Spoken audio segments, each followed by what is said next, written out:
Wow. Just when I sat down, my battery is automatically low.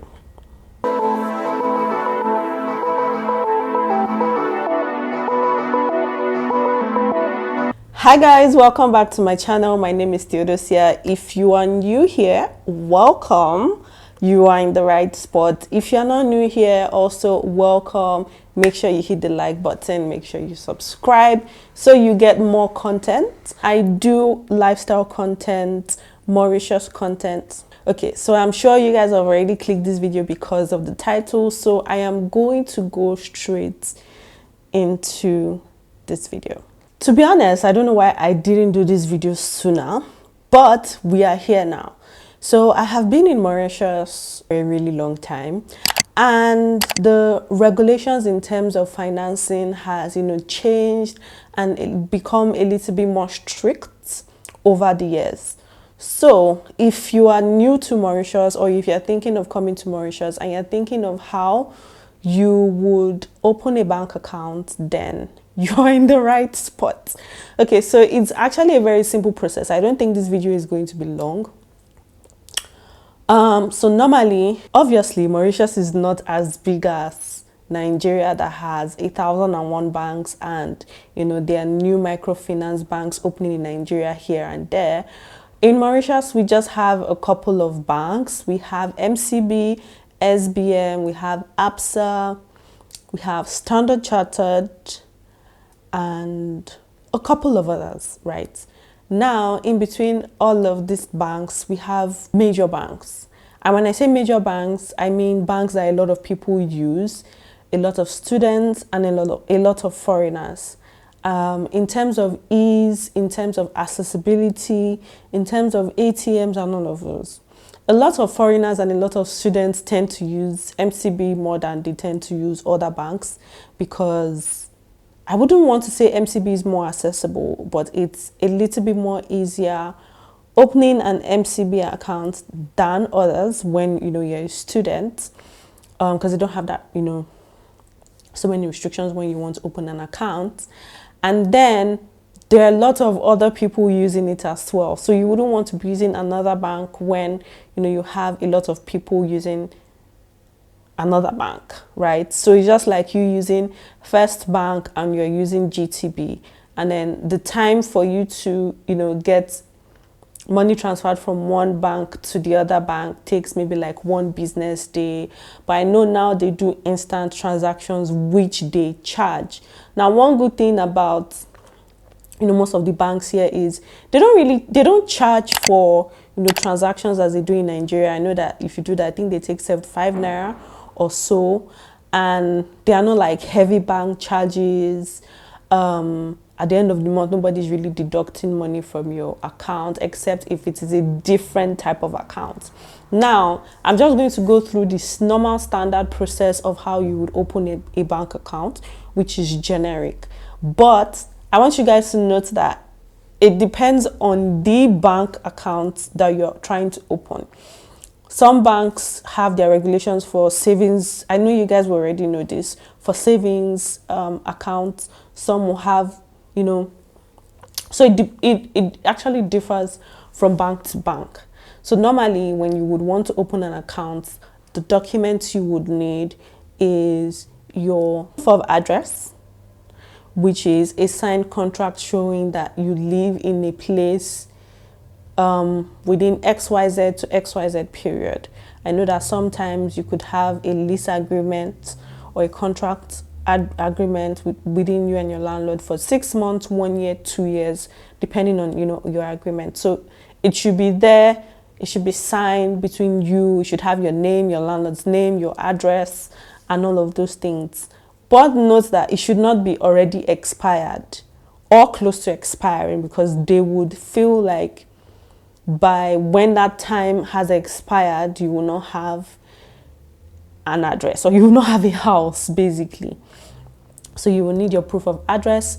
You would need your light bill, just like we do in Nigeria, or your water bill, showing that you actually live there. And then another thing you would need as a foreigner is your international passport. So you would need your international passport, and you would also need your visa. So it depends on the type of visa that you are on. If you're on a student visa, you provide your student visa. If you're on a work permit, you will provide your work permit. I am not so sure if tourists can open an account. So please let me know in the comments if you are a tourist and you have been able to open an account in Mauritius. So I'm just looking for students and people who are actually, you know, resident here, or people who want to come here and live here. Now, if you're a student, what happens mostly is you do not get your actual visa immediately. You will get like a provisional visa or something like that, which gives you a 3 months validity to stay in the country before your actual visa is out. Most times you can't actually use that. You would have to use your actual visa. So if you're a student and your course duration is 1 year, the one that states 1 year, 2 years, 3 years, and so, right? And you will be able to open your account. Now, some banks would need you to book an appointment to go open an account. Some banks, you would have to, you know, you can actually walk into the bank, or you could start the process online and then go into the bank to complete it, because most of these banks, they would have to do, well, now it wasn't there before, now they would have to do like a verification process for the individual that is open the accounts, basically. So yeah, I know this was a very, very short video. I don't think I'm even going to cut anything in this video. If you have any other tips, if you've opened an account, for me, it was really, really easy. All I went with was my international passport, my visa, my light bill, and my contract. And everything was kind of like done in a day. But I know now the process is longer, because you would have to book an appointment, you would have to go into the bank, and they would have to do like a verification process. So they will have to verify that the funds you are coming in, that it would be coming into your account, or you will be putting into your account, you know, is legal and things like that. And then they would proceed to open your account. Now, with the account opening process, they would also create your ATM card. Now, one reason why I even wanted to do this video was because the whole cashless policy in Nigeria, and I see how it is not so easy for people to transfer money in Nigeria. You know, doing transactions, sometimes it doesn't go.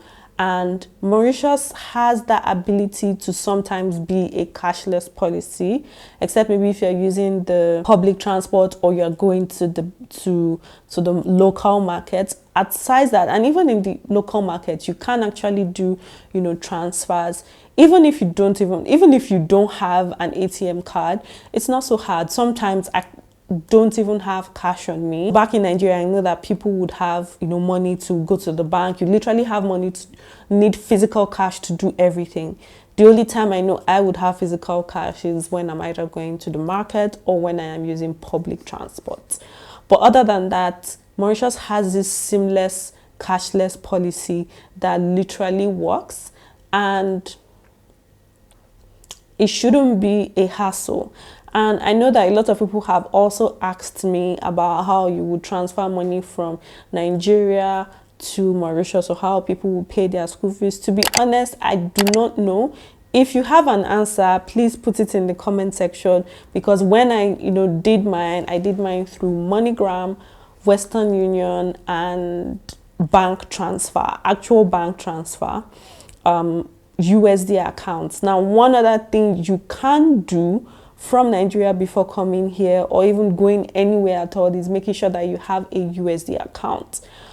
I know that there are some regulations in Nigeria that restrict people from getting a USD account, depositing dollars and all of that. But when you are outside the country, I feel like it is also easier for you to get money and